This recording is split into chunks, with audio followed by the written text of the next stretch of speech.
Welcome to Building Healthy Connections, a space for healthcare professionals to understand how culture impacts healthcare. And now your host, Berthine West. Good morning and welcome to another episode of Building Healthy Connections. I'm your host, Berthine West.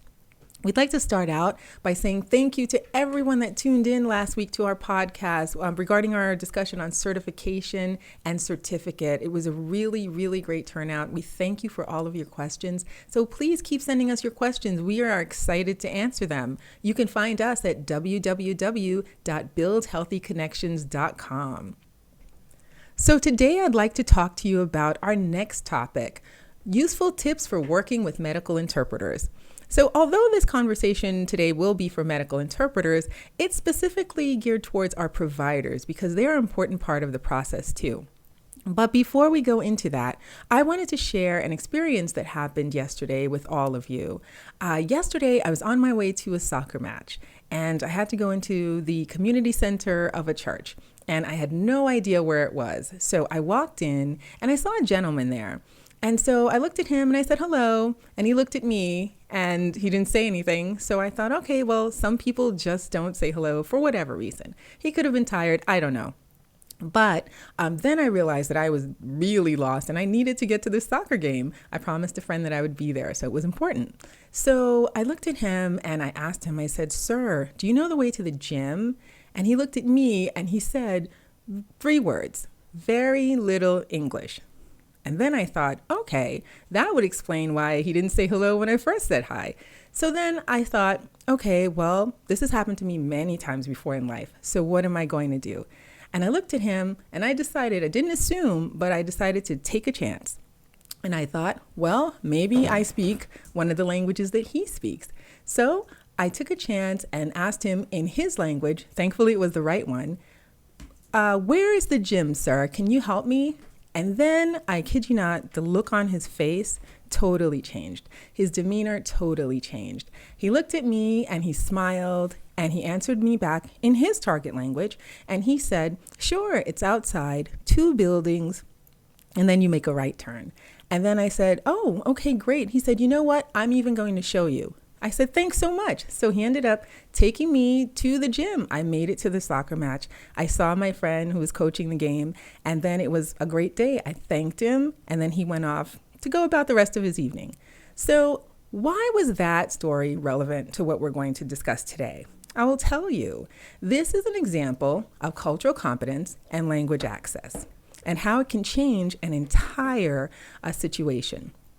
With that, this gentleman, did he get a chance to be a gentleman? Absolutely, he did. Did he get a chance to help me while I was in distress? Absolutely, he did. But one thing I always like to think about when I meet people from other cultures, because he wasn't of my culture, yet we were able to speak the same language. And I thought, how fortunate am I that I am able to communicate with somebody and get the help that I need? This is like being a provider. This is like being an LEP. And I thought, thankfully, I didn't need an interpreter at that moment, but how grateful am I that we have interpreters, that I get to be an interpreter, that you get to be an interpreter. This relates to language access. How, you might ask yourself?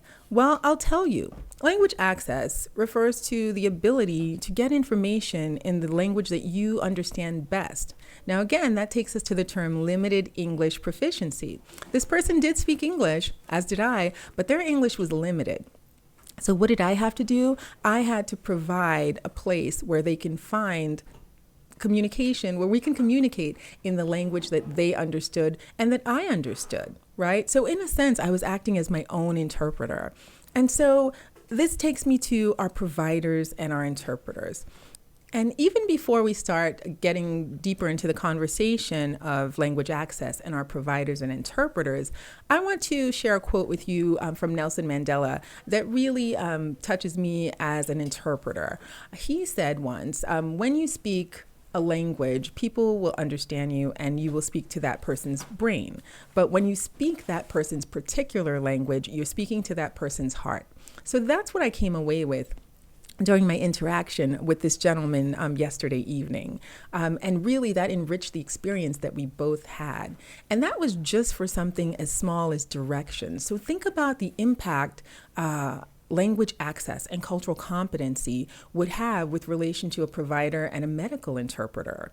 So I'm going to start to give you guys some useful tips. First, we're going to talk about the trained interpreters. What should you do to help your medical provider help you help the LEP? So the first thing you should do, speak in the first person. Now, you'll recall from our previous podcast, our very first episode, that we were discussing the precession, right? And we talked about 6 steps. So I'll just keep this part really brief for you guys. Speak in the first person, speak directly to the LEP or the patient, depending upon where you are. Speak slowly. If you're a fast talker like me in real life, you have to slow that down while you're interpreting. Pause often because we want to check with both parties to make sure that they understand one another. And this way, this allows us to provide transparency, meaning that both people are on the same page. Then wait for the interpreter to finish. This is for our providers out there. I know it's difficult because you have appointment after appointment, but try and let the interpreter finish their thought. A lot of languages are in the reverse order of English. I'll use Haitian Creole as an example. You have to hear the end of the sentence to render the complete sentence in the opposite language. So with English, I would have to hear the sentence until the end to render it in Creole because sometimes the structure is in reverse. Similar to Spanish, where you would switch the order of the words. So blue dress might be dress blue, something to that effect. But make sure you allow the interpreter some time to finish. And now also avoid using jargon or slang unless the LEP uses it. A lot of times providers tend to use a lot of acronyms, so it's up to the interpreter to actually ask the provider for clarification. And from my trained interpreters out there, we know that this is part of our job. It's part of how we provide language access. It's part of being culturally competent. So you want to ensure that if there's a term you don't understand, because you're not a provider in the medical sense, you're not a doctor per se, so you're not expected to know everything that comes out of the doctor's mouth. So ask. And doctors and other providers, please be patient with us when we do. We do this so we can better explain your position to the LEP and help foster that relationship between the both of you. Then we'd like for you to explain the procedures step by step. So what this means is if the interpreter asks the provider, and even a trained interpreter, especially a trained interpreter, will ask the provider for step-by-step directions, this is actually a sign that the interpreter has been properly trained because communication requires more than just you say, I say. It requires explanations. We want to make sure that everyone is on the same page, particularly when it comes to healthcare. People need to know what's happening to them. Are you going to be working on my left eye during cataract surgery? Are you going to be working on my right eye? What is going to happen? What is the process? So please be patient with us when we do ask you these things. And note also, it usually takes 15 extra minutes when you use an interpreter. And this is a good thing. This is to ensure that all parties understand one another. So although it may be a bit more time consuming, it is worth the effort and time to build that rapport and relationship with your patients. And lastly, a trained interpreter will check for understanding. So providers, if you happen to see an interpreter that hasn't checked for understanding, don't hold it against them. They may not have been trained, so it is your job to make sure that your patient understands what is happening. So feel free to say to the interpreter, can you please ask the patient if they fully understood what was said? This is one step that will not only make sure that will not only ensure that your patient understands what has been said, but it will also serve as a guide for that interpreter the next time they are working with a provider. So it's a learning and teaching moment for all parties, and it ensures patient safety. So we want to make sure of that. So now, focusing solely on my providers, there are some words of caution that I'd like to share with you. Please explain procedures simply and clearly. Interpreters are guilty of this as well. When we're in our own circles, we tend to use a lot of acronyms. We tend to use a lot of interpreter jargon, language specifically related to our profession. And so, of course, we're expecting other healthcare professionals such as ourselves to do that too. But it is important that we break down these procedures simply and clearly, not only so the interpreter can relay understanding, but so the LEP can fully grasp what is going on, because they are not healthcare professionals. And then the next point, please, by all means, avoid leaving the interpreter alone with the client or the patient. And so a trained interpreter, we should start by saying a trained interpreter will know these things. However, if you're working with an untrained interpreter or a bilingual staff member, this is something that's very important.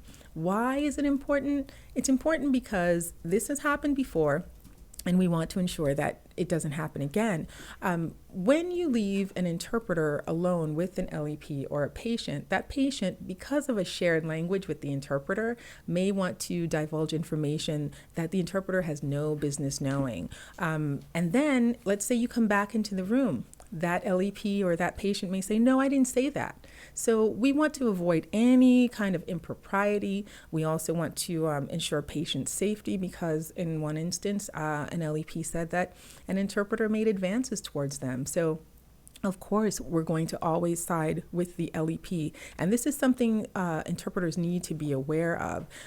Within language and language access, we have to understand that there is a balance of power, and that balance of power is always in favor of the person that's least powerful, and that's the LEP or the patient, because linguistically, by definition, they are at a disadvantage. So if they say something, we have to believe what they say. So this can result in an interpreter losing their job. It can result in the hospital being sued. There's so much that it goes with this. So leaving the room, it ensures patient safety, it avoids liability, and we want to make sure that this is something that we adhere to strictly. I myself on assignment have been known to look like some sort of tap dancer, because I'm in the room 1 minute, out the room the next. But if you explain this to the LEP and the provider during your pre-session, they will also understand that you can't stay in the room. So of course, we're not going to say it in a way that's rude or anything like that. We'd say, I have to step out when the provider steps out. So when Dr. Smith comes back, I'll be right back. But know that I'm right outside the door. So if you need anything, just let me know. This way, the LEP sees that you're there, the provider sees that you're there, but you're not in the room. And also, if there are family members with the LEP and they're having a personal conversation, it's best that you, the interpreter, don't hear that, because that's going to put you in a position that is going to be perhaps a conflict of interest. You may relay something to the provider, and when the provider confronts the LEP may say, no, that's not so, or yes, that is. That's up to the LEP to do. So definitely avoid being in earshot of any conversations to which you're not supposed to be privy. Okay, and then remember also for our providers, this has happened to me many times. Remember that when a person nods or smiles, that does not mean yes. That does not denote an affirmative answer. There are cultures where, I will take Indian culture, for example. Sometimes people nod, and they nod while they're speaking, but that does not mean an affirmative answer. Sometimes in other languages, a person may say no, but that does not mean a negative answer. So the way that the question is asked and then rendered in an interpretation will not always give the answer that the person is thinking is the correct answer. This is why cultural competency, again, is so very vital. So if I say, are you feeling sick today? The person might say, yes, I am feeling sick, or no, I'm fine. So if the provider happens to hear the word no, please don't assume that that means no, I'm not feeling sick today. Let the interpreter make that distinction for you. You might be right, but you might be wrong. This is why you have an interpreter present. The interpreter is your cultural competency guide as well as your linguistic ambassador. So let them do their jobs that way. If you have any question as a provider, by all means, ask them and they will clarify it for you. Now let's talk about proper positioning. For my providers, this is something that you definitely need to know because it will help you work with your healthcare interpreter in the most effective way possible. Proper positioning takes into account that nothing major is going on in the appointment. There's no emergency. It's a usual wellness visit, so you'll probably be in a small room. So what will happen is you will sit facing the LEP, and then the interpreter will sit at what I like to call a broken triangle. So kind of behind the LEP at a slightly 45-degree angle. Now the reason that this is done is so that the interpreter is not the focal point of attention. This way the provider and the LEP will look directly at one another. And that's important in helping set up that rapport that we always talk about from the very beginning with the pre-session, right? Remember when we said, please feel free to look directly at each other? That's how the interpreter manages the spatial configuration and gets the both of you to look at one another. So providers, if you see that your interpreter isn't doing that, just feel free to direct them to do so. But again, a trained interpreter will know this and will do it automatically. So if they do, that's fine. Please don't have the interpreter sit right next to you because that is very intimidating for an LEP because they're seeing two people of authority staring down at them. We want to avoid that because even a wellness visit at a clinic or a medical facility of any sort is a stressful one. We love our providers, but nobody wants to have to see the doctor if they don't really need to. So let's not add to their stress. Let's make it a wonderful visit because when we do that, what always happens is they want to come back to their wellness visits, and that's important with regard to healthcare cost and language access and providing appropriate care. But we can discuss that later on down the line when we talk about class standards. So now you're in that position, the broken triangle as we'll call it. Now the interpreter should remain unobtrusive. That means the interpreter is there to serve as a voice. So this way, when you're talking to your provider and you're talking to your LEP, you both are really speaking to each other, but the interpreter's voice is that amplifier for communication. Now, let's talk about when working with untrained interpreters. So ask the untrained interpreter to interpret everything that is said using the first person because providers, although you guys don't participate in a pre-session, right, you can help facilitate a pre-session. So when you meet an interpreter, ask them to speak in the first person. Make sure that they do this. Tell the untrained interpreter what position to take. So tell them where to sit. That's okay. Don't allow them to have side conversations and don't engage them in side conversations. Oftentimes, people find it odd using an interpreter because they feel like it's rude to ignore somebody that's right there in the room.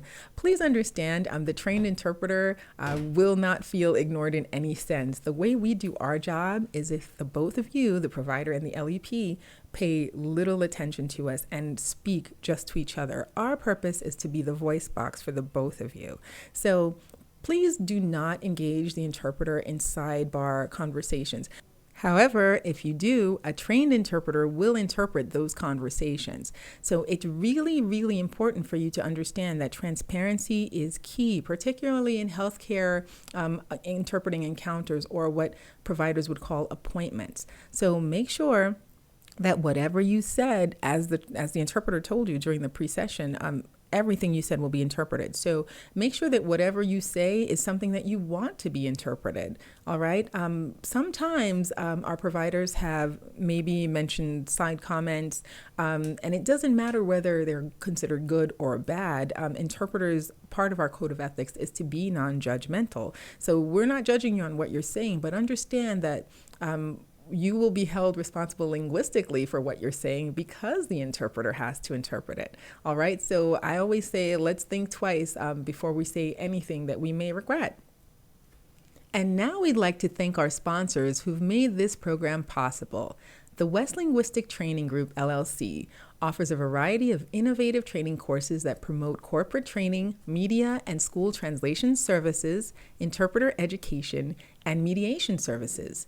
Visit their website at www.westgrouptraining.com. One Voice Medical Interpreters, providing high-quality and dynamic language solutions to organizations in the medical field to help them achieve a fluid communication and a better connection with their patients.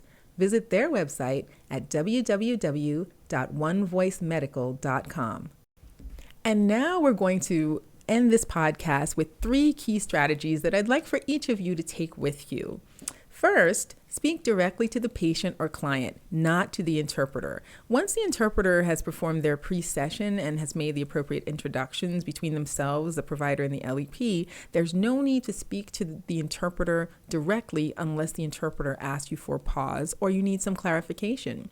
Second, when speaking, make sure that the interpreter is speaking in the first person, saying, I said, not in the third, she said, he said. As we mentioned during our pre-session, that can get kind of confusing. So I said indicates that the interpreter is speaking in the voice of the provider and also in the voice of the LEP. This ensures a more natural flow of conversation.